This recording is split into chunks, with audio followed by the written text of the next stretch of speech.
Hello guys, this is your friend and we are back with a new fanfic. What if God like Naruto x Fem Jashin x Harem Part 1? And if you enjoy this fanfic then please press the like button and subscribe to my channel for more fanfic like this. And now start the fanfic. Here we find one Naruto Uzumaki dressed in his horrible jumpsuit with blue shinobi sandals and a blue Konoha headband tied around his forehead, standing in the middle of what appears to be the very bottom of a pit of some sort. When Naruto was pushed aside by the enemy that separated him from his annoying and soon to be possibly dead teammates, he fell into a hole that is just about the size of one big boned Akamaiki genin. Naruto was still conscious right after falling, as his ninja pouch, or possibly some sort of mysterious force, broke his fall. Naruto Uzumaki hasn't been living a very prosperous life for himself, as bad luck would always seem to take away any chance of happiness and success for him. For the young blonde Uzumaki, life hasn't been as sweet as he thought it would be. At the early age of 7, Naruto entered the Shinobi Academy with the help of the Sandaime Hokage Hiruzen Sarutobi, believing that life as a ninja would save him from the horrible childhood he was forced to live due to something he was born with. However, things didn't go as he planned them to. He failed the academy 3 times because of some of the teachers making sure he never did pass by rigging the tests, lowering his grades and outright neglecting him at any chance they would get. He just managed to pass on the very same day he failed for the 3rd time because of stopping the now deceased rogue Chunin Mizuki, who tried to steal the forbidden jutsu scroll for who knows what reason. The 3rd Hokage along with Iruka Yumino decided to pass him as a reward for retrieving the scroll, and again, Naruto believed that it would be smooth sailing from there. Unfortunately, that wasn't the case again. It seems Lady Luck or whatever god there is out there just wasn't on his side, as Naruto was dealt with bad luck again. His genin team consisted of a stupid, idiotic, talentless and worthless fangirl who only passed due to being able to do one of the 3 required ninjutsu techniques and book smarts, and a revenge-driven arrogant avenger who just so happens to be the last legal Uchiha, Sasuke Uchiha. Naruto's teammates were anything but teammates. Sasuke was always the person demanding things from the poor Junin sensei they had, and always got what he wanted, courtesy of the idiotic civilian council and the Konohagakure elders. Sasakura Haruno was, for short, dead weight on the team. Naruto was always the one to save her from danger because Sakura would either 1. Be too shit scared of the situation she would get herself in, 2. Have no skill of any sort to help survive on her own, or the worst, which is 3. Wait patiently for her knight in shining armor, Sasuke-kun, to save her, which Sasuke wouldn't even bother to do or think of. It's not like Naruto wanted anything or a thank you from the stupid pink-haired screeching banshee, but every time he saves her life from who knows what she would get herself into, he gets nothing but insults from her and her constant trying of punching him upside the head for being a big baka and never ever help me when Sasuke-kun should. Naruto wasn't by all means affected by this, but it was getting annoying every single time they went on a mission, or out for training, which mind you was always one-sided. The Junin sensei was the only person Naruto enjoyed being around. Kakashi Hatake had long explained to Naruto that this team was already doomed the minute it was made. Kakashi was being blackmailed by the civilian council to train Sasuke Uchiha and leave Naruto alone as a means to flatten any chance of becoming stronger and better as a shinobi. Of course, Kakashi did manage to train Naruto on the weekends through the use of shadow clones, and even helped him to be able to use a small amount of the chakra of Naruto's tenant. All in all, Naruto's ninja career wasn't as joyful as he thought it would be. With the Chunin exams, Naruto believed that the 3rd time could possibly go his way, as once he becomes a Chunin, he would finally be rid of the duck-butt-haired avenger and delusional fangirl. But here he is once again at the hands of bad luck, trapped in some deep hole with God knows what, with no way out. Shakes head sideways negatively. Am I really not meant for anything good in life? I keep trying to have faith that everything will go good for me, but nothing ever seems to work. The Sandaime was just trying to make me feel good about myself, wasn't he? Sigh, you know what? I think this is the last time I ever think of believing in good luck. Maybe I'll just live with what bad luck has given me, and just live in this nice, empty, dark and mysterious hole I fell in. Oh great, now I'm talking to myself.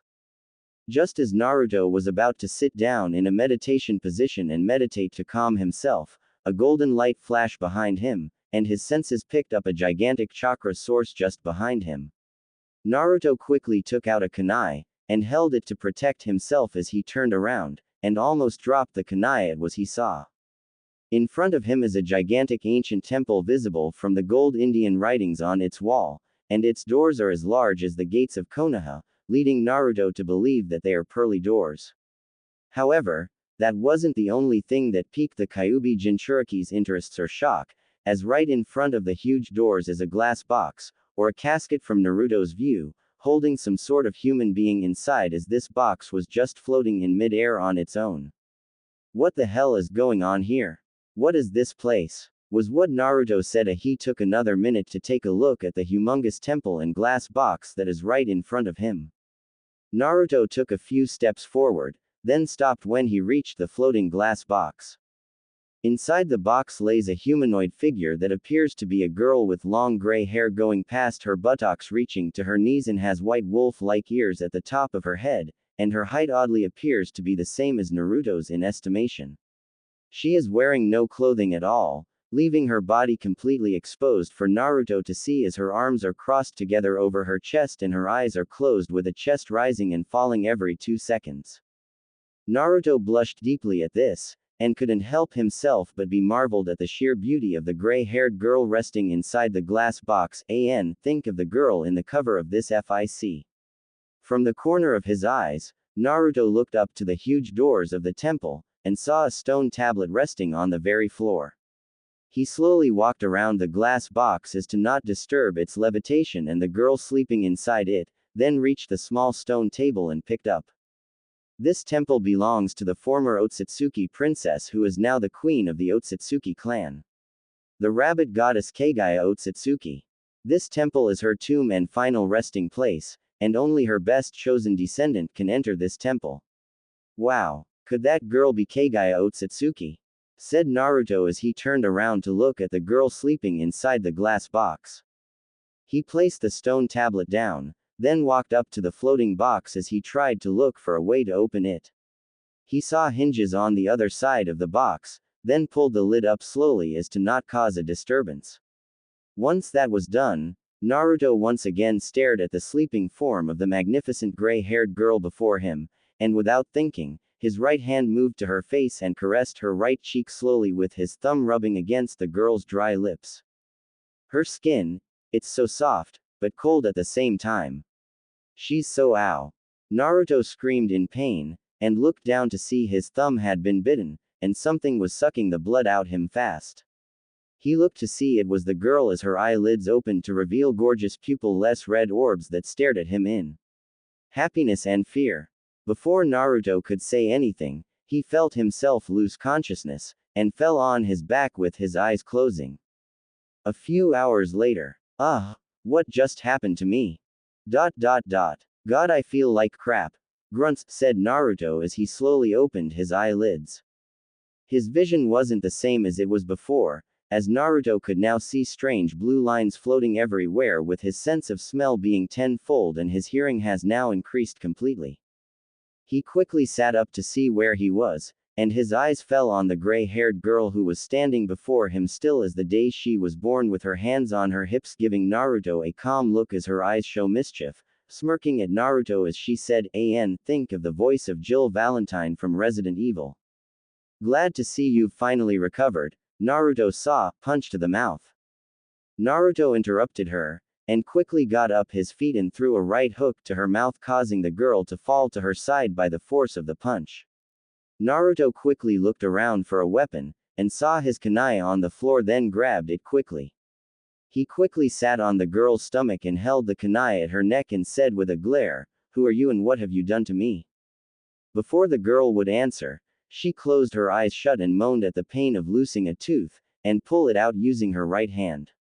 She opened her eyelids showing those mischief pupilless red orbs and smirked at Naruto again with a mouth full of blood and replied, "Anyo, I would tell you my name, but by the way you are holding that kunai I could loose my vocal cords at any second now, which I really don't mind, but it would be total drag nonetheless.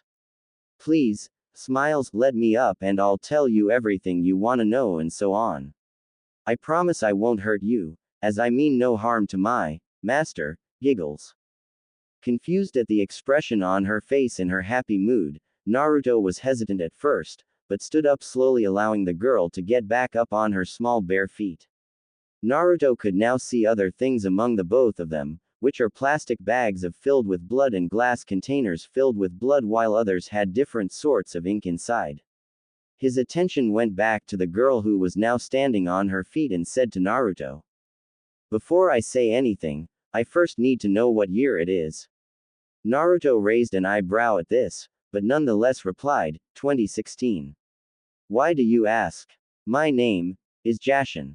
Jashin Otsutsuki. First-born child of the queen of the Otsutsuki clan and the late Kami, the founder of the Otsutsuki clan and former matriarch of the Otsutsuki clan.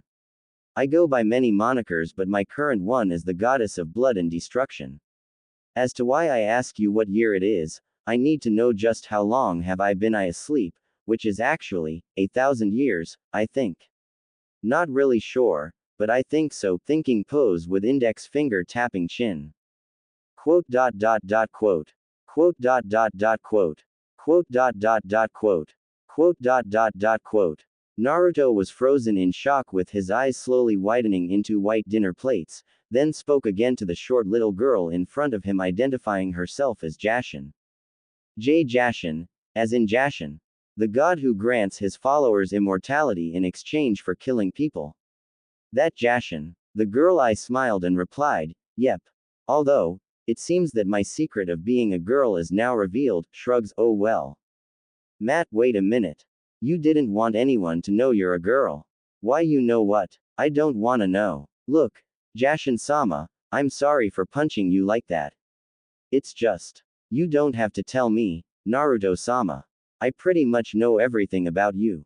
I got a glimpse of your entire past from the taste of your blood. And your blood tastes so, tongue makes a clicking noise, good. Closes eyes for a second and moans sensually. Anyway, as to what happened to you, I first need to tell you a little more about me, my clan's origins and my parents. Would you like to listen? Naruto hesitantly nodded, and followed Jashin up to the doors of the temple that slowly opened on their own. At first, there was no light, but candles were lit by Jashin's snap of her fingers, giving Naruto a clear view of a black-tiled floor with white walls, and in front of him is a large portrait of a 5'4" featuring tall woman in possession of very delicate facial features, as she has extremely long sweeping white hair that touches the ground, and the most noticeable thing about her appearance were the two horn-like protrusions which stuck out from her head. She possesses eyes that were similar if not exactly the pale Byakugan eyes, and a third eye on the center of her forehead with its eyelids parting vertically. Her eyebrows are cut very short, and she has a dark shade of lipstick on her lips and a dark shade of nail polish on her long fingernails. For clothes she has the traditional high-collared hime kimono, which was adorned with intricate lines and tomo running down the center and edges of the gown, and wore very flat shoes. Jashin turned around to look at Naruto and said to him, "The woman in the portrait is my mother. If you read the stone tablet outside, you should know that she is the current head of my clan after my dead pasted away. I would take us up to her room, but you aren't allowed up there yet." Naruto looked to his left and spotted a red leather chair.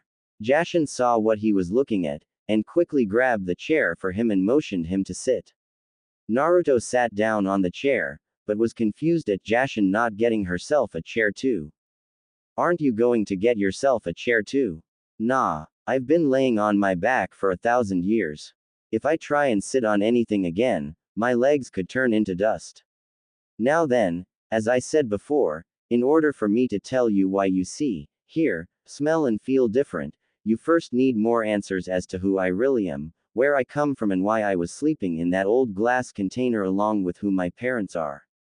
Firstly, if people have told you that things like gods and goddesses do exist, you should know that they really do. However, these deities all come from one family, or should I say one clan, which is the Otsutsuki clan, but aren't the same as some of us, vary as different species and beings, but that's a whole other explanation for another time, Naruto-sama. Our clan was born on a faraway galaxy from this one, and we left our home on a mission to create life and find more power to become the strongest race in the entire cosmos. Some of us went to different galaxies while some others went to alternate galaxies similar to this one, but my mother and a few others came to this specific galaxy. My father, at the time of his life living among us, had sent us all out to different places to either inhabit, conquer or destroy, and I was the person he first sent to this planet before my mother and her fleet had arrived.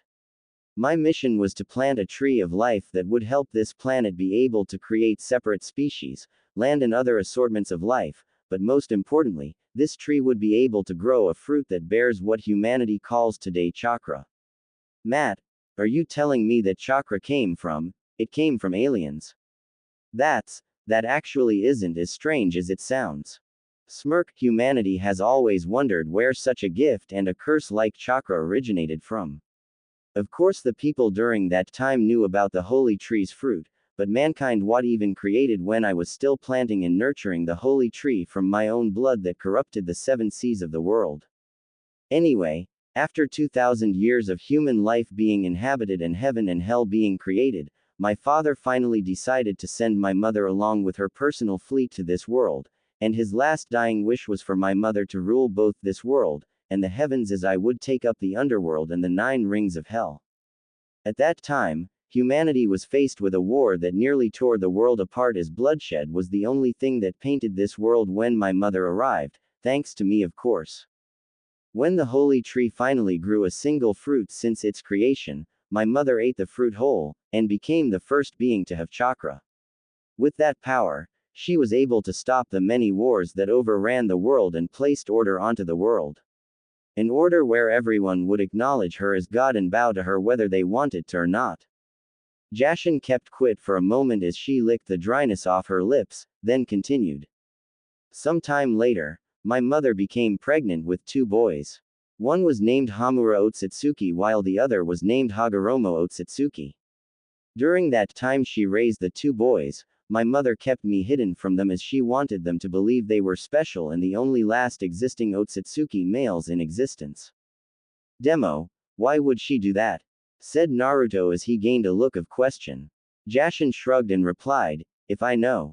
The woman practically took me into her pocket dimension and I never came out again during the time those 2 were around. By the way, aren't you in the middle of a test right now? Jashin-sama, I would rather be here than up there right now. I don't really care if I fail this test, as I already know I would, considering what is or what has happened to my teammates will be pinned on me. So please, continue your explanation. I have all the time in the world right now. Jashin caught a glimpse of sadness and disappointment written all over Naruto's face for a split second, and frowned as images of the blonde Uzumaki's past came flashing to her. Alright, said Jashin with a sigh. So anyway, these 2 boys were raised to live up to what my mother wanted them to be. I don't know about Hamura, considering she never got the chance to tell him his destiny, but with Hagoromo, she prophesied that he will be a great sage that will become the world's greatest warrior and protect humanity from anyone who tries to disturb its peace. Unfortunately, my mother, she began to get really sick. Not in the sense of an illness, but in the sense of her mind state, as the holy tree's conscience was slowly becoming more and more corrupted each passing moment as both Hamura and Hagoromo got stronger. In my theory, I believe that the holy tree did not want anyone besides me and my mother to have its chakra, and became angered when it saw Hamura and Hagoromo grow stronger and stronger with its power. It was only a matter of time before my mother and the holy tree combined would form that monstrosity known as the 10 Tails. Before that happened, my mother, with the last inch of sense she had, pulled me out of her pocket dimension and told me that I am the only true child she wanted to keep her true power and belongings. Then she placed me into that glass container as a way to keep me safe from Hamura and Hagoromo along with their descendants and other Otsutsuki clan members, and sent both of our personal avatars to claim our thrones in heaven and hell. She knew very well that I was a person who needed someone's guidance and care since my father passed away leaving me to her, so she decided to make a command on the glass container that whoever will open it, will become my husband and sole master, woman or man. I smiles. Quote. Naruto said nothing as he tried his very best to process everything Jashin has told him. After a couple of minutes, the blonde Uzumaki looked up to Jashin and said to her, "So, let me get this straight. Your mother is the reason why you were locked up in that box, and she wanted the person who found you to take care of you and love you as she and your father did. Am I right?" Nods. Hi, Naruto-sama. With a sigh, Naruto looked into Jashin's red pupil-less eyes to see if anything she had told him was a lie, added to the ability of reading a person's emotions, and saw she was being completely honest to the core about every single word she said. Sigh. First, I am born with this stupid lousy nine-tailed fox that is partially the reason for my horrible childhood, then I somehow never get what I want or never get what I simply wish for in my life, added with my stupid genin team, the idiotic council, the elders and some old bastard trying his very best to turn me into an emotionless Jinchuriki, and NOOOOOOW I get the gods dropping this on me. Sigh. You Lady Luck, I really hate you if you exist. Okay, thanks for telling me that. Jashin saw. Please. Only my servants and slaves are supposed to call me that. You aren't my servant or slave, but my lover, caretaker and humble but energetic master that doesn't take me a while to know and love. I am the person who worships you for being able to find me and awaken me. To be honest, you aren't the only person who tried to open my container, as over the last couple of centuries a lot of historians have found this place. Fortunately, they never lived to tell everyone what they found down here. Foo. Naruto's sweat dropped at Jashin's statement and dark chuckle, and thought to himself, she is everything people have made her out to be. A deranged psychopath who enjoys killing people and spilling the blood of innocent people for no apparent reason, which is up, but in my case, she's kinda alright with me. Hold on a minute. Jashin, said Naruto getting a, from Jashin and continued, you never exactly told me what you did to me.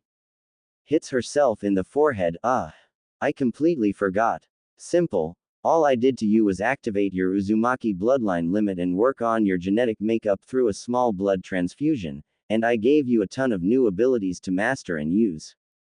This temple has a training facility of its own, but you can't use it until I finally dig up this entire temple out of the ground. It's gonna take me and my cousin a bit of time to get it out, but I'm pretty sure I'll be in contact with her in no time. For now though, you have the basics of all your bloodlines and abilities down naturally, so you will be able to survive up there with them. Nani? Did you just say, Uzumaki bloodline?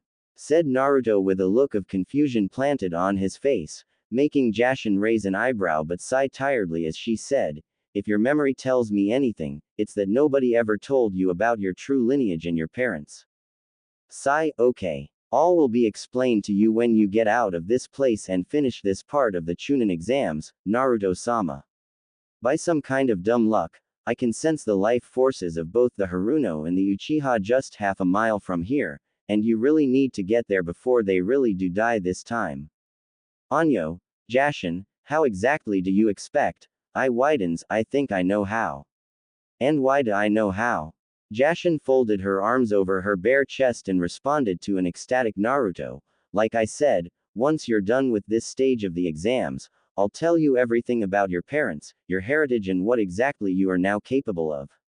Now if you don't mind, I need to clean up this place and make it suitable for you, Uzumaki-sama smirks. Without even mentioning a word, Naruto left in a red swirl that swallowed him up from the center of his stomach, leaving Jashin alone with the temple. The gray-haired loli smiled to herself, then looked up to the portrait of her mother as she said to herself or it. Hiding in some bushes are the three young genin of Team 10, also known as the famous Inoshika Cho trio of Konohagakure. One of the three is from the Akamaiki clan, chewing and munching on some bag of chips nervously, the other being a young platinum blonde-haired female Yamanaka shaking with worry but looking on at what was unfolding before in disappointment as she is seething in anger, and the other was a lazy Nara who secretly and seriously wanted to be in any other place but here, but he knew very well that he would be getting the steel frying pan to the face if he didn't take part in this exam. Grunt, Ino, we need to leave right now before they sense our chakra signatures and do God knows what to us. You know very well that even if we tried to help Sakura and Sasuke out, we would also be in a lot of danger, and you heard what they said. They're here to fight Sasuke and only Sasuke.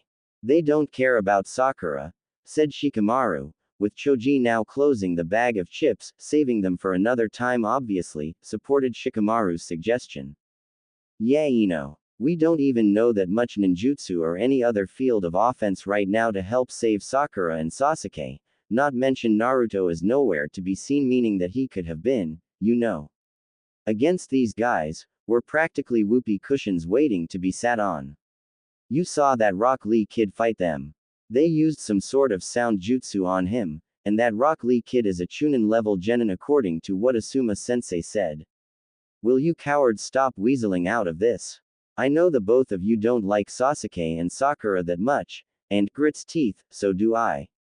Even though he is a total and Sakura is, well, you don't need me to tell you what her large overgrown head is filled with, but they are still our fellow ninja, and you know the law we Konoha ninja go by, said Ino, getting a tired grunt from Shikamaru and a side glare from Choji.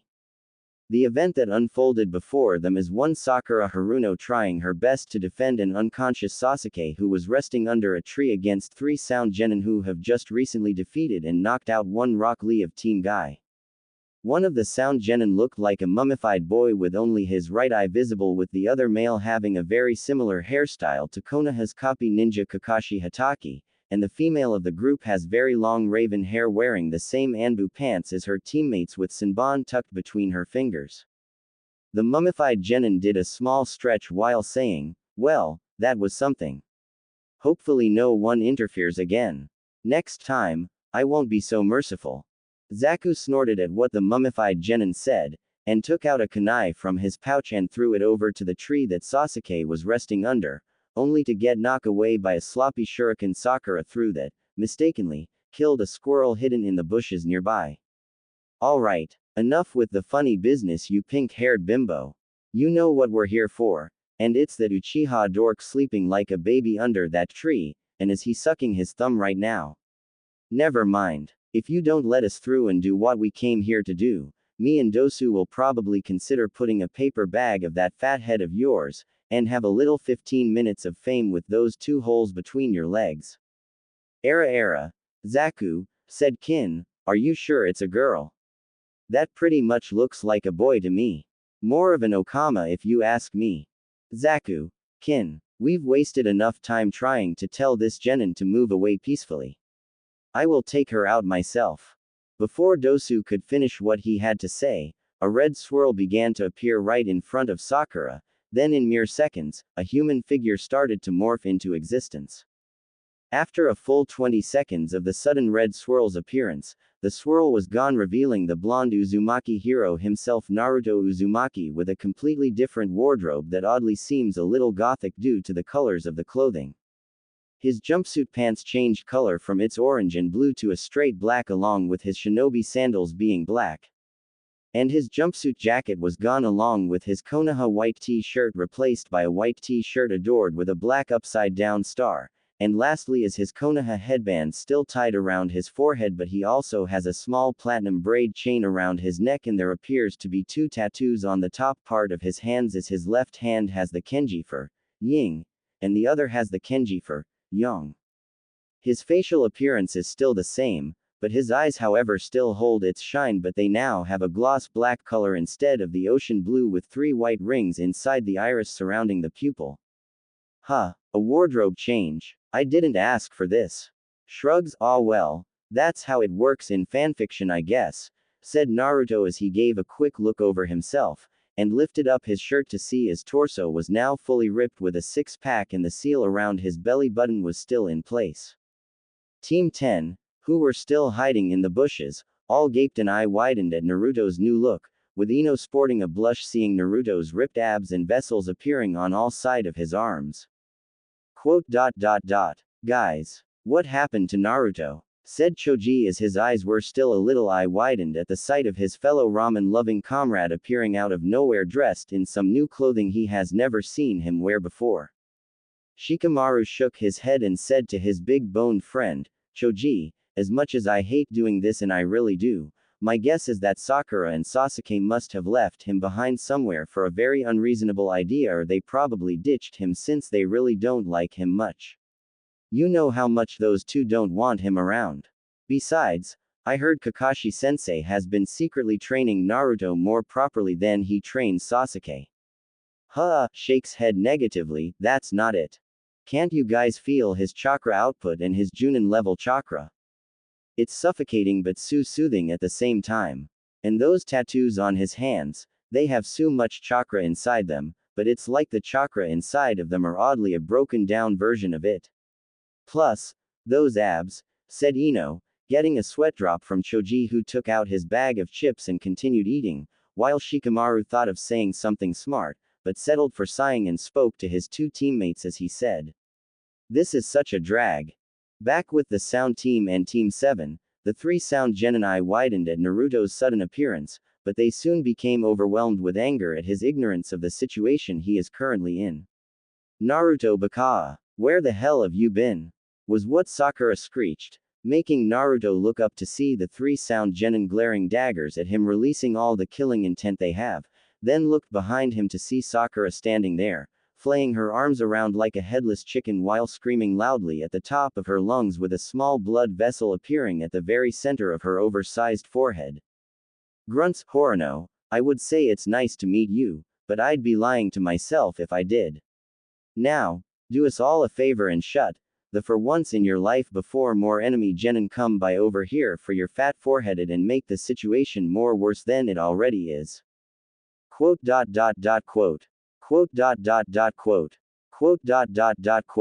Sakura was frozen at Naruto's statement, but chose to disobey the favor she was asked and was about to open her mouth and speak when punt. She got an elbow to the head by Naruto's right arm, sending her flying way back into the tree that Sasuke was resting under.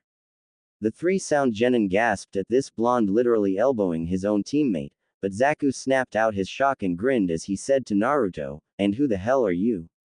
Are you this green little monster's teammate or something? Kicks Lee's face. Zaku, just hold on a minute, said Dosu as he took a step forward and said to Naruto, you're the Uzumaki Orochimaru-sama told us to be wary of. You need to be dealt with before you cause any more problems for our mission. Naruto raised an eyebrow at Dosu, then his expression gained a fox-like grin right before he suddenly vanished into thin air, causing all three genins to freeze up at what happened to the blonde before them, but started to look around frantically for where Naruto could be. Hey Dosu, how about we just kill the Uchiha now? The kid must have bailed as soon as he realized he can't take us all on. No, Zaku. Orochimaru taught me this seal that I should use on the Uzumaki if he is to use that against us. We need to take care of him. Before Dosu could finish, he sensed Naruto's presence very close to kin, and looked to see him bent on one knee right behind her with the index fingers of his hands being coated in white wind chakra. He poked the raven-haired Sound girl right in the anus, and she immediately screamed in pain as she flew straight up into the sky and came down fast flat. Before she could fall to the ground, Naruto raised his right hand to Dosu's direction, and the girl flew right at him in blinding speeds, knocking the air right out of the mummified genin, who was pushed back by kin being thrown at him by some sort of invisible force. The very trees behind Dosu were also blown away, along with a small medium-sized crater appearing right where the trees were. Zaku, along with Team 10, all eye widened with their jaws opening wide in shock of what Naruto just did, and became even more shocked when they sensed the high amount of chakra Naruto used in whatever technique he used on Kin and Dosu, along with the destruction the jutsu caused. I guess I need to do chakra control exercises again. But whatever, I can't complain at using that jutsu. Now then, let's see if I can. Naruto looked at the kenji on his left hand, and in a quick second it glowed white as a long katana blade with a green handle and diamond-shaped guard appeared right before him, then grabbed it with his right hand. He glanced at the blade, then looked over to a frightened Zaku and said to him, "Oi, you with Kakashi-sensei's hair. You know a lot of wind jutsu, right? Right? Hey, I'm talking to you, you little cunt." Zaku jumped at Naruto's sudden yelling, and flinched at the killing intent-infused glare he got from the blonde and replied hesitantly, "Why yeah. What's it to you? I know a few techniques in the Book of Wind style and fire style combination jutsu, and I wanna use this S-ranked jutsu I can use with this sword right now. You wanna be my guinea pig to see just how awesome it is?" Grins. What? Said Zaku as he slowly backed away in fear of the killing intent being forced upon him, but he didn't have the chance to run as Naruto gave him a look indifference and said, "Too late." The sword was suddenly coated in red and black swirling flames, and Naruto pointed the sword right at Zaku as he said, "Uzumaki style. Dance of the fire whirlpool." The flames flew straight at Zaku in the form of a swirl, with the black and red flames chasing each other and consumed the now screaming genin as the swirling flames flew straight into the air with him. In a matter of seconds, the flames were gone, and Zaku came back crashing down onto the ground, making a small crater where he landed. His clothes and skin were burnt, with his hair now being gone, leaving him bald. By now, Team 10 could be seen with their eyes looking as if they would pop out from their sockets at any given second, or their irises and pupils would soon become non-existent. Deadpan, I didn't even use that much chakra on that jutsu. Meh. Shrugs, my chakra control isn't as good as it used to be anymore. Sigh, thank yo, Jashin. Grunts, said Naruto as he discarded the sword like it was nothing. Then just as he was about to walk up to Sakura, he looked up to see Sasuke now walking out of the tree he was under with flame-like marks covering most of his body, and purple-colored chakra seems to be coating his entire form. The last Uchiha raised his hands up to his face, chuckling darkly to himself as he said, "Now this is the power I have so long awaited for. With this power, I can accomplish anything, and nothing can touch me." He quickly scanned the area to see a lot of trees have been cleaved right off the ground, with a massive crater that has 2 unconscious sound genin in it. Then he saw the burnt and dead body of another sound genin laying on the ground with smoke coming from his wounds. He turned again to see the unconscious form of his female teammate laying on the ground with her forehead bleeding. Then his Sharingan blazing eyes landed on the one person he secretly despised the most in the village, then smirked as he said, "Dobi, I see you have survived that attack Orochimaru did to you, and I can see you finally discarded those kill me now clothes of yours that have disgraced my presence as an Uchiha. A change of clothes and some tattoos won't help you now, as you were, are, and will always be weak. You will always kiss the ground I walk upon, and now that I am far stronger than I ever was, I have finally reached my potential.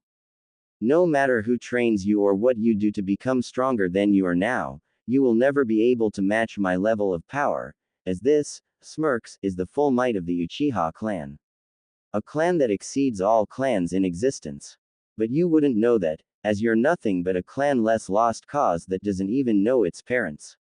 Your mere existence is the most pathetic kind to ever walk this earth."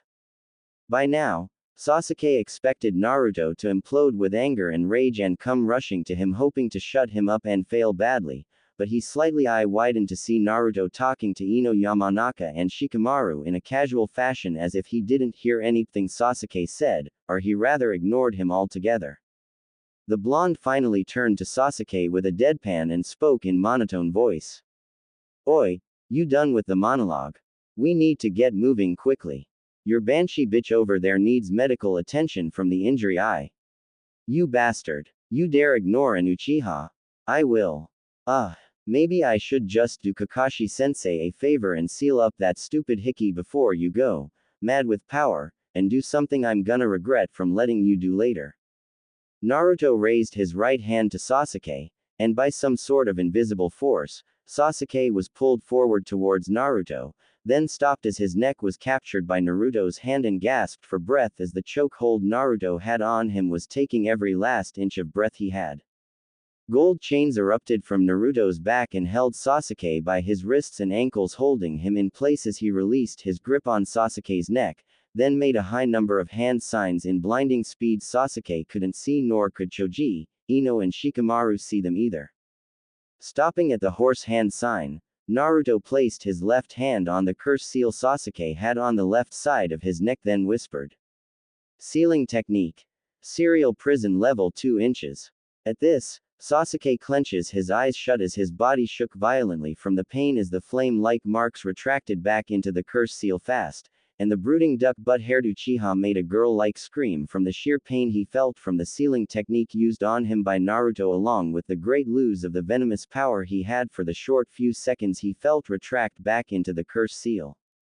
After a full minute of screaming and shaking a lot, Sasuke was now unconscious and fell on his back hard as soon as the gold chains retracted back into Naruto's back. Ino, along with Shikamaru and Choji, who were watching the whole event of Sasuke losing all the foul and sinister power he had simply vanish from Naruto's doing, looked at their blonde comrade in shock and slight worry as she said to him, Naruto. I might not have really known you that well, but what you have just done isn't exactly normal for a genin like you or any of us. Even if you get training from one of Konohagakure's best junin, you don't do that sort of stuff, and you just did fuinjutsu, which is something a Konoha genin could never even do no matter how high your reserves are. Just what happened to you when Sakura and Sasuke left you behind for dead? Naruto gained his trademark grin, and replied to Ino, well, as much as I want to and would love to explain it to you, I don't know how I can. Let's just say, I found some long-lost treasure that was buried somewhere here in the Forest of Death. Treasure that just might change my luck for a while before things begin to spiral out of control like they always do. Now, like I said, you three better not mention a single word about what you just saw here. And take this. Naruto took out a scroll from his pocket and handed it to Ino as he continued, this should sweeten the deal. You guys need an earth scroll, right? Yuyoriya, said Shikamaru, we do. But when do you plan to tell everyone about this?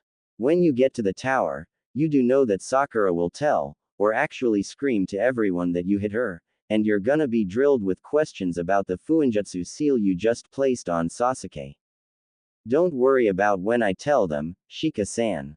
Everyone will see how I've changed when I decide I want them to know. Now scram. Tenten-san's team will be here any moment now, and you don't want to be asked troublesome questions, do you? Said Naruto, getting a negative shook of the head from Shikamaru as Team 10 left immediately, with Naruto sending a wink at Ino, who almost tripped in her tree hopping before regaining her balance. As soon as they left, the Kenji on Naruto's right hand glowed and the two Kenjis on both of his hands vanished from sight, with his eyes changing into his previous blue. Without making a hand sign or shouting the phrase, two shadow clones popped into existence and picked up the unconscious forms of Naruto's teammates, and were about to leave but stopped when a tired Tenten and slightly frustrated Neji appeared from the top of a tree just in front of Naruto. Hey, grins, I was wondering when you two would show up, said Naruto as he smiled and greeted Tenten and Neji with the wave of the hand, to which Tenten waved back but stopped to look at Naruto's change of clothes for a second. The two genins hopped off the tree and Tenten said to Naruto once she landed, what exactly happened here? And what happened to Sasuke and Sakura? Are those the kids that attacked Kabuto-san back at the academy? Hi, Naruto answered, we haven't been faring very well since we got here. We were first attacked by this genin who turned out to be some S-rank nuke nin, and I got separated from these two when he attacked us. Sasuke received some sort of hickey from the creepy nuke nin. After that, I really don't know what happened to them. I just arrived to find them unconscious, with those three genins dead or unconscious, I think. I'm guessing Sasuke killed that one with a strong fire-style jutsu, since that's one of his affinities. Neji, who didn't buy anything Naruto said, narrowed his pale Byakugan eyes and said to Naruto while walking up to him. You appear to have some sort of genjutsu cloaking your entire figure, Uzumaki-san. But I do not care, as that is your concern and not mine. We are here for Lee and that is all. Although next time we cross paths, we will engage in battle for your scroll whether your teammates are conscious to battle or not. Tenten sighed at Neji's behavior, and picked up the sleeping form of Lee onto her shoulders. For what's worth, I hope you survive this round, Naruto-san. If you are looking for a heaven scroll, we saw Tenten, we are not helping anyone in this part of the exams, even if they are Konoha ninja. Said Nenji with Tenten eye rolling at her teammate's glare, but followed suit as Neji hopped off north leaving Naruto and his clones behind. Well, that better than I expected. You too. We need to get to the nearest cave and take a quick rest for bit. I need to do a memory erasing jutsu on them to make sure they don't go yelling to the council that I hurt them or I have some sort of new power and jutsu that I don't deserve and needs to be handed over to Sasuke. The last thing I need is for those two to make my time here more unbearable than it already is, said Naruto, getting a nod from the two clones. With that said, Naruto hopped out of the area in search of a place to rest and hide with the two clones following behind. A day later. Afternoon. That should do it. Minus one problem, for now at least, said Naruto. The team of three were currently sitting inside an open cave with Sakura and Sasuke still unconscious with seal arrays that were written on their foreheads flashing white before they vanished leaving no trace of ink on their skin. Both Sasuke and Sakura slowly opened their eyes to see Naruto sitting near a fire eating fried fish, and Sakura quickly got up as she pointed at Naruto and once again screeched. Naruto Baka, where the hell have you been? Where the hell are we? You weren't supposed to survive that attack by the snake ninja, Dobi. I saw you get blown away like the pathetic waste of space you are, said Sasuke with a smug look on his face, but he did not getting any reaction from Naruto who replied as he finished his fish. Swallows food, you're right. I was blown away, but I didn't die from a simple C-ranked wind jutsu. I safely landed on my back and then I had to wake up and fight my way out of a big hungry snake before it would digest me whole.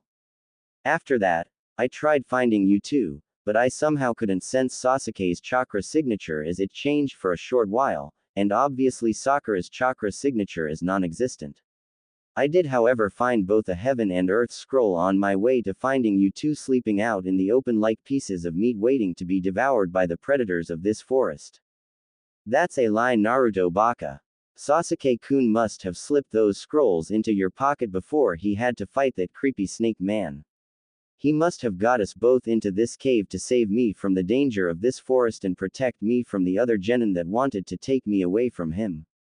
Hearts in eyes, said Sakura, getting a large sweat drop from Naruto who thought to himself, I'm beginning to think fangirls are an entire different species to humans if she actually believes all that crap.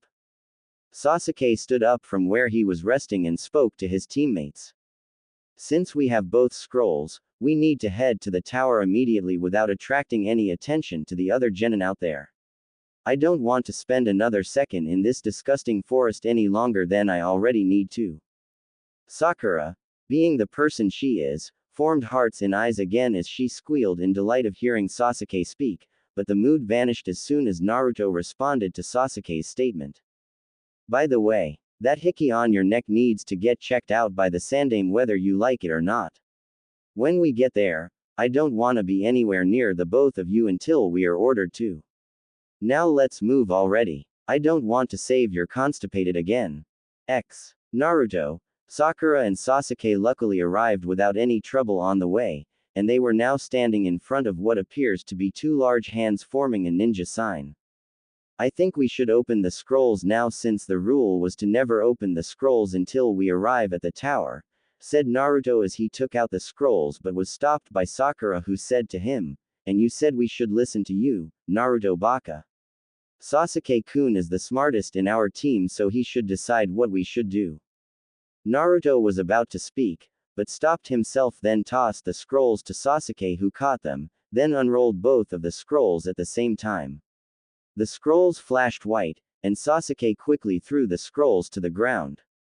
Poof! Iruka Yumino, dressed in the standard Chunin attire with his hair tied into a pineapple fashion, appeared from a cloud of smoke and looked to see Naruto, Sakura and Sasuke standing before him causing him to smile as he said to the team of three, congratulations, Team 7.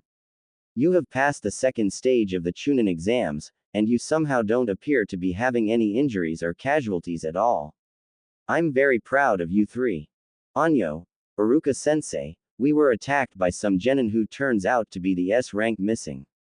Shut up, Dobi. As I was saying, the S-ranked missing ninja of Konoha, also known to be one of the three Sannin, Orochimaru.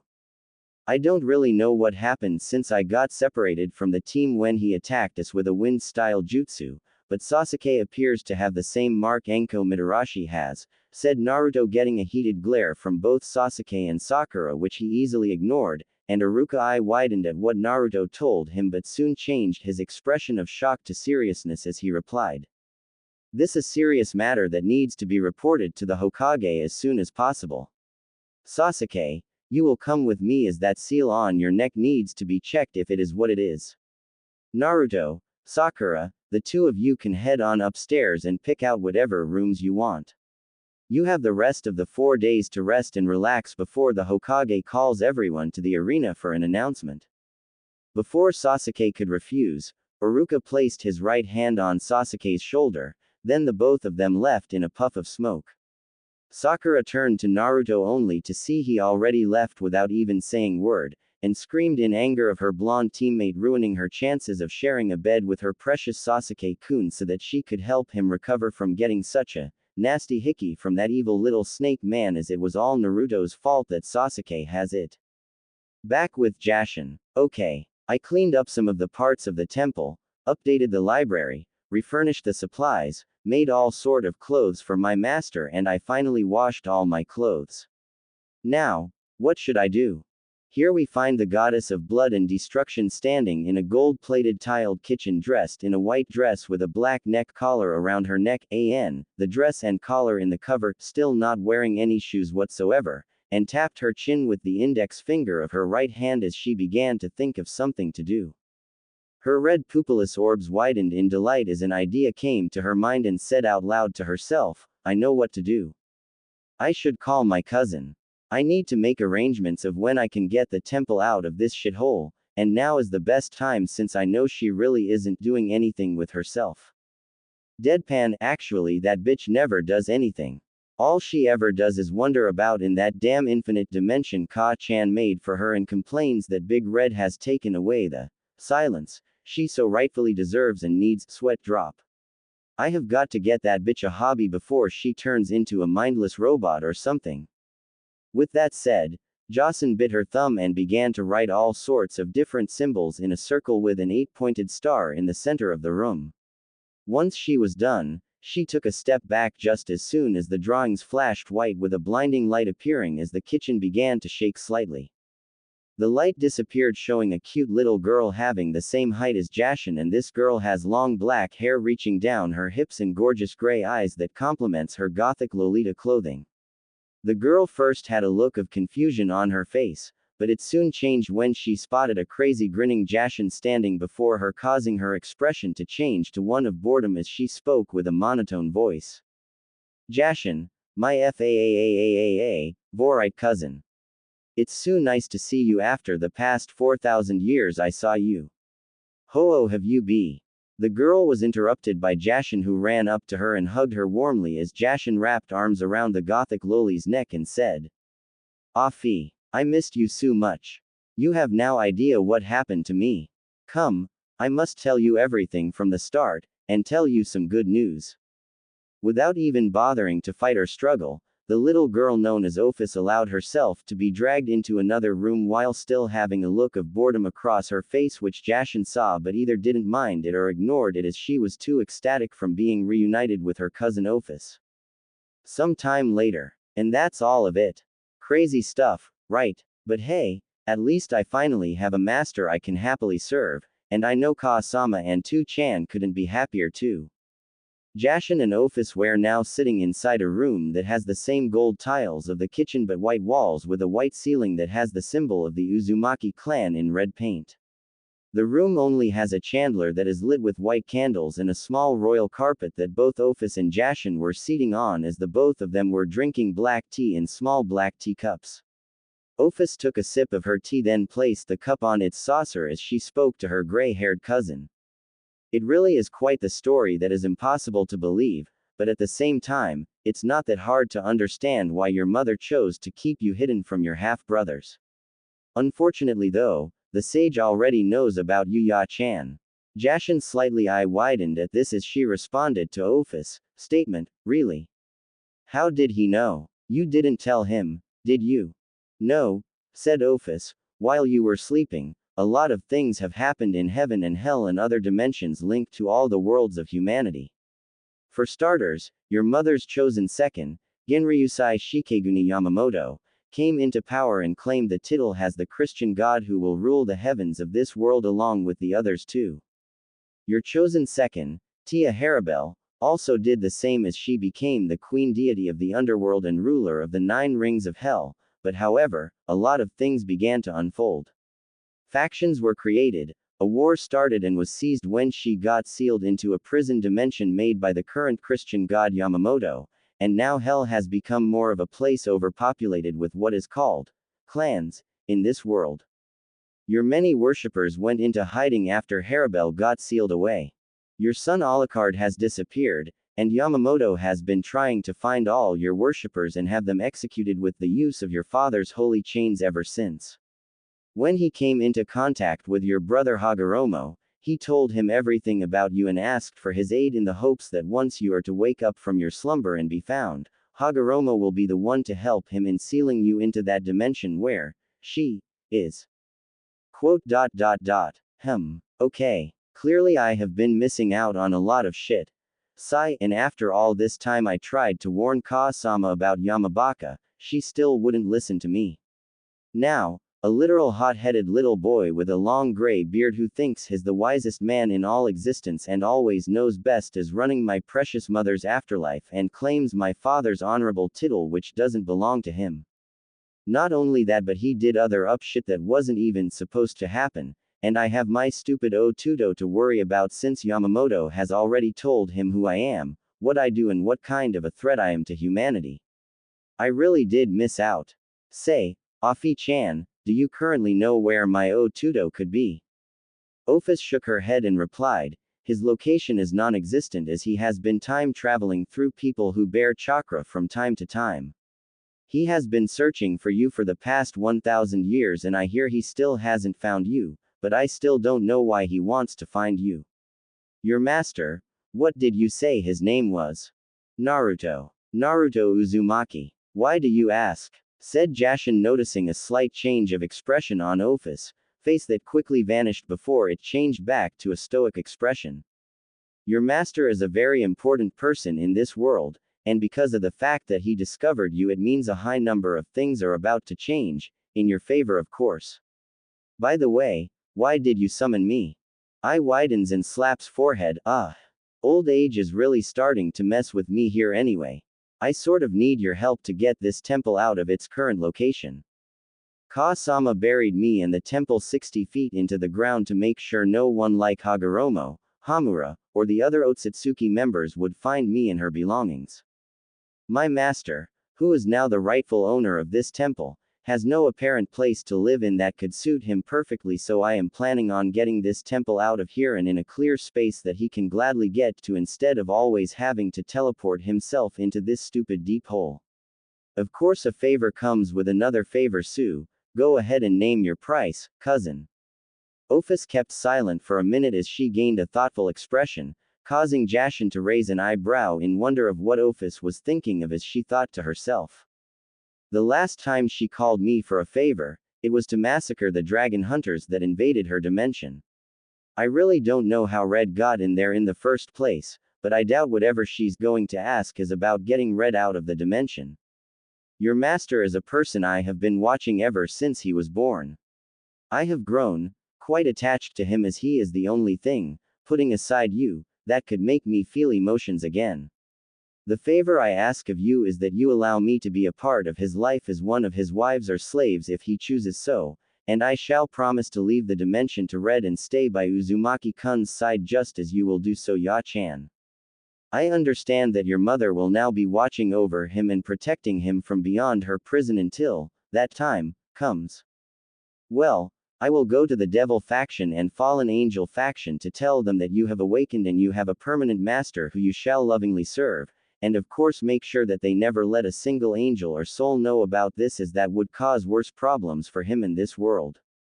The leader of the fallen angels will send 2 of his soldiers to help guard and protect Uzumaki-kun for a short time, and I know the Grimoire family will try their best to contact their heiress to find you as soon as possible.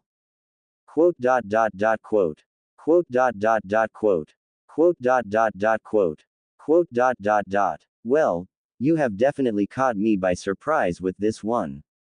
This definitely is the most surprising thing I have ever heard in my time.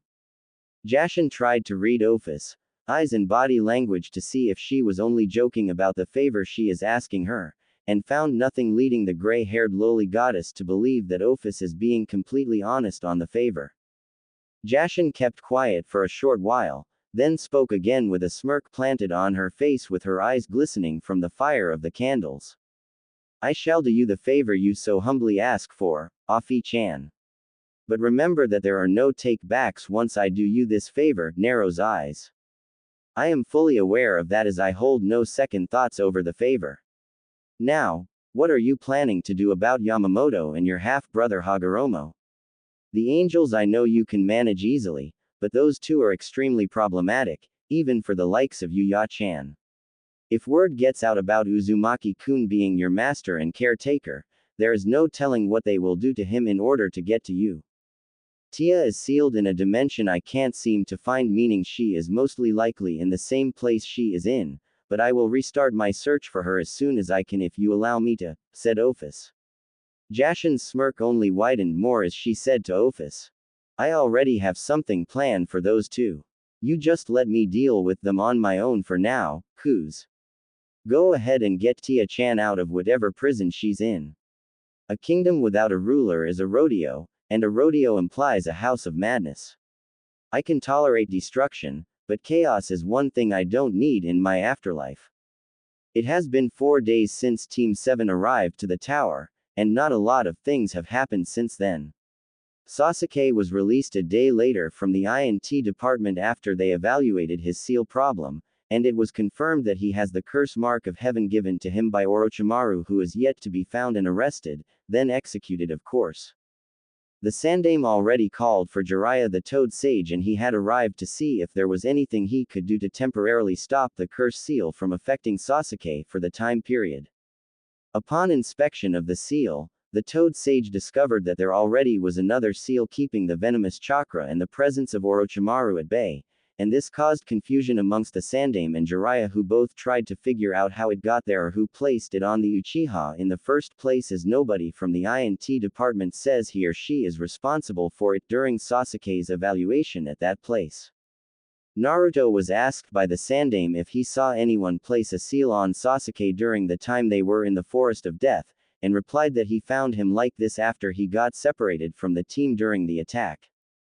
Jiraiya concluded that whoever made the seal must have been a seal master, seeing as this particular seal is made by the Uzumaki clan when compared to other seals he has seen before.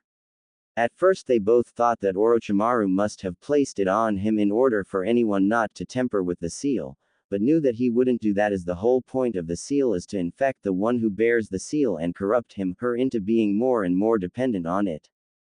The investigation was held off until the end of the Chunin exams, but for now though, Naruto was told to explain his side of the story of what happened to him during the second part of the exams, seeing as he didn't finish his report on what he encountered during the time Orochimaru attacked his teammates.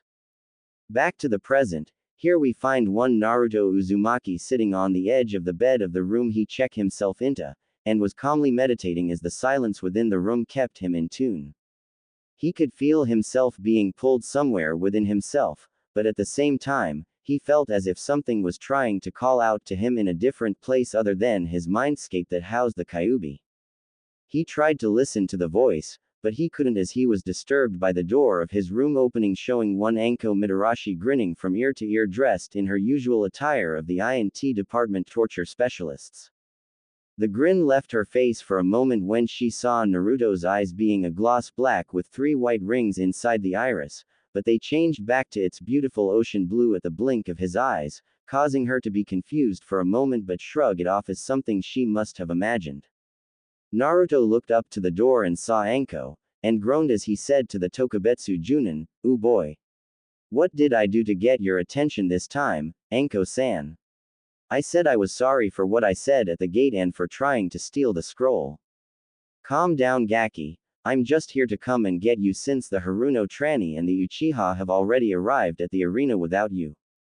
Now get your shit together and come with me quickly, the prelims are about start soon, said Enko, getting a sigh of relief from Naruto, who got up from the edge of the bed and left the room as he closed the door behind him and followed Enko to wherever she was taking him. Hey Gaki, mind telling me what's up with the change of clothes? Last I saw you, you were wearing that ugly jumpsuit that old man gave you when you were a kid. Did you steal them from a genin in the forest? I guess you can say I finally realized that even though those clothes were a gift to me, they would have been the death of me if I didn't stop wearing them soon. I got these clothes from Kumo Nin in the forest that died in the last Chunin exams that happened last year. Pretty sweet huh? Said Naruto, getting a hesitant nod from Enko, seeing that Naruto wasn't really telling the truth but left it for later to ask him the truth. Then she looked left and right first and looked over to Naruto with a serious expression as she said to him, I heard what happened to the Uchiha, is it true that Orochimaru is here? Hi, Demo, I don't really know why he would do that to the Uchiha. You have an idea why? Promise not to tell what I'm about to show you, said Enko. Naruto to raise his right eyebrow in question, but nodded in agreement, waiting for Enko to show him something. The two stopped midway to their destination, and Enko titled her head to the side and pushed off the trench coat she was wearing off her shoulders to reveal the same mark Sasuke bears, causing Naruto to eye widen as Enko said to him. As you know, I got this when I was a kid. I was one of the kids that left with Orochimaru when he was caught experimenting on kids with the cells of the first Hokage and for the other horrible stuff he did. I've had this annoying piece of garbage ever since. Enko-san, was what Naruto said as he gained a look of worry at seeing the mark and noticed Enko's frown. Why are you telling me this? Enko stood up straight and fixed a trench coat, then gave Naruto a grin as she said, because I already know you're the one who placed that other seal on the Uchiha, you big dummy. Call it a hunch, but I know that seal from my own first sensei when I was still a genin. Naruto eye widened at this and was silent for the whole trip to their destination, thinking to himself about how Enko could come to such a conclusion of him being the suspected seal master. Once they reached their intended destination, Naruto found himself in some sort of arena where everyone is save for the Junin instructors of each genin team and the Hokage, and he quickly caught sight of Sakura and Sasuke standing together as Sakura tried to make an effort to cling to Sasuke's right arm only for him to step away from the pink-haired banshee and side-glanced to her to get away from him. Once he got to them, he looked up to see the Sandaime now standing before them on a higher platform, to which everyone kept quiet and listened to what he had to say. Congratulations to all of you that have passed the second part of the Chunin exams. I understand that your time in the Forest of Death must have been a very difficult time, as I can see that some of you have only arrived this very day. Over the years of the Chunin exams happening here, Konoha's second stage of the Chunin exams has received its fair share of criticism due to the fact that not many genin could survive even 2 days inside this very forest itself. The entire point of that part of the Chunin exams is to give Chunin hopefuls the required experience to know how to survive when sent on either team-based assassination missions or solo retrieval missions that would require stealth and self-sustainability for long periods of time when entering enemy territory. I do however understand that most of you standing before me must have went through your very first kill inside the forest, and that experience will sure take some time to pass. Demo. It is highly necessary to go through such a hard task, as this will pave your path to understand the many sacrifices and choices that come with being a Chunin in no matter what village you come from. Moving right along, due to the high number of people that pass the second part of the Chunin exams, a preliminary round shall now be held in order to slim down the number of people who shall progress into the final part of the Chunin exams. But we just got here, said Kiba, getting a glare from Enko, who said to the young Inuzuka, well, tough luck Gaki. I told you the rules of the second stage of the Chunin exams when you and your team arrived at the gates and entered this forest. If you wanna wooze out, then go ahead, no one is stopping ya. But your team will follow you out of here. Kiba growled at Enko's statement, but avoided her gaze while glaring to the floor with Akamaru whimpering as he too was tired from all the running, fighting and scavenging for scrolls and food for the past 7 days, being in the forest of death. Shino, who was standing besides him along with a timid and tired Hinata who looked worse for wear, said to his teammate, I have already told you the very moment we entered that we shouldn't go about wandering and exploring unknown territory, as that would cause us to lose track of time, and possibly each other. It was my parasitic insects that found both you and Hinata-san yesterday, and had it not been for Rock Lee-san seeing you and Akamaru nearly being devoured by the predators you attracted, you know very well you wouldn't be standing here with us. Whatever, Shino. It's not like we didn't fail the test, or did we? Was what Kiba said, and didn't get a reply from Shino but a shook of the head from Hinata. Back with the Sandaime Hokage, the self-proclaimed professor cleared his throat to get the attention of the crowd before him and continued. If anyone here would like to leave the arena and not take part in the preliminary exams, please raise your hand. You must know, however, that if you leave now, your team will also follow you back, causing you to automatically fail the whole team in the process. The Sandaime looked to see if anyone would raise their hand, and saw one Kabuto Yakushi an, correct me if I'm wrong on his surname, raise his hand and said that he was too tired to fight and would like to retake the exams next year, with his team nodding in agreement with him. The Sandaime nodded, allowing Kabuto to leave, but did not see the glance he passed to the male Junin sensei of the Odo team, who looked back to Kabuto and smirked. Just as the Sandaime was about to continue speaking, a sickly-looking Junin stepped up to him and said, Let me take it from here, Hokage-sama. The Sandaime kept quiet for a moment to think about the sickly Junin's request, but nodded as he sat back down on his chair, and the Junin stepped forward as he said to the crowd before him. My name is Hayate Gecko, and I will be the proctor of the preliminary round that will decide the participants of the final part of the Chunin exams. How this works is the big screen on your right will choose 2 names at random of who will fight to secure their spot in the finals. The match will either be won by defeating your opponent in knocking him or her out, or killing them, or forfeiting if the needs be. However, if I deem the match to end, then it will end no matter what happens. Now if your name does not appear on the screen, please make your way to the viewing platforms where your respective Junin instructors are. The big screen on the right-hand side of the arena flash, Sasuke Uchiha vs. Yoroi Akado, and everyone whose names did not appear on the screen moved up to the viewing platforms, leaving one Sasuke Uchiha and Yoroi Akado, who said to Sasuke, Let's just get this match over with. I don't wanna waste my time fighting dead weight like you. Your blonde teammate looks more threatening than you if you ask me. Sasuke's eyebrow twitched at Yoryo's statement, but smirked as he said to him, You dare compare me to clan less trash like the Dobi and say he is better than me? I will make you eat those words fast, and I'll have you regret to ever look down an Uchiha elite such as myself.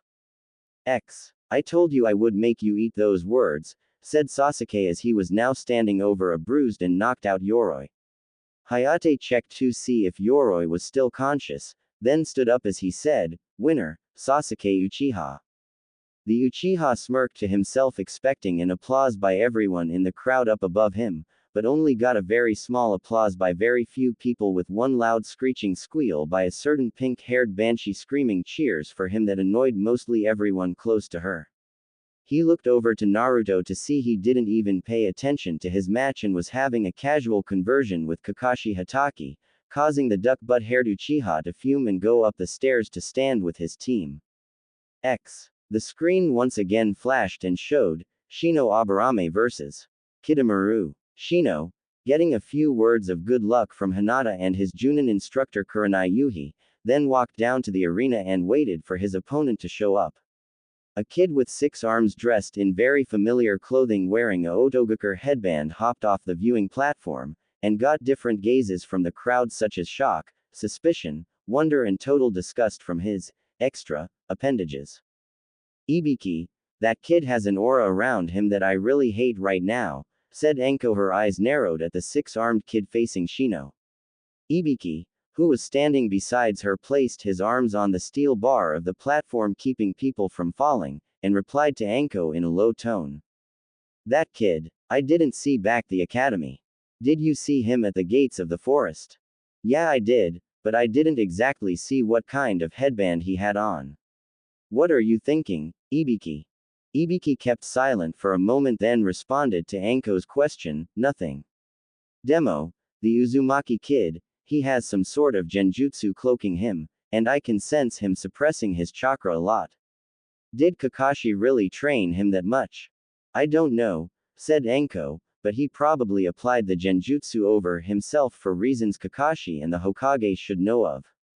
Back at the arena, Hayate looked at both of the genin, then shouted, Hajime. Before he jumped back from them. And Aburame, huh, you aren't the first one I fought before, and by the looks of your small reserves and how many insects you have on you, you won't even be able to last longer than a minute with me, smirks, said Kidomaru, but got no response from Shino who raised his arms as the parasitic insects came out from the baggy sleeves of his coat. Kidomaru saw what he was doing, and smirked again as he ran up to the Aburame and engaged in a taijutsu battle that was rather one-sided. Shino kept on taking hits from the six-armed Odo Nin, but also got to hit back a couple of times even though it didn't do much damage to the six-armed Odo Genin. With one kick to the right hip, Kidomaru stumbled back as he held his hip in pain and locked down to his feet to see Shino's parasitic insects now crawling their way up to him. Really? This is too easy. Here I am thinking that maybe you would be more of a challenge by knowing more about what your insects could do, but clearly your clan doesn't trust you enough with that knowledge. Begins to chew something inside his mouth and spits out quickly.